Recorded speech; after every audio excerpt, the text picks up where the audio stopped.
بسم اللہ الرحمن الرحیم۔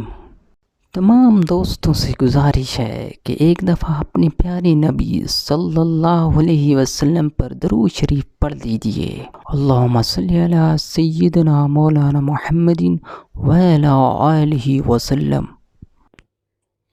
حضرت ابو امامہ رضی اللہ عنہ کہتے ہیں کہ رسول اللہ صلی اللہ علیہ وسلم نے فرمایا، 3 لوگوں کی نماز ان کے کانوں سے اوپر نہیں جاتی۔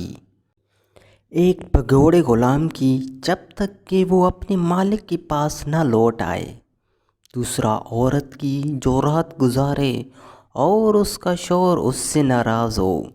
تیسرا اس امام کی جسے لوگ ناپسند کرتے ہیں۔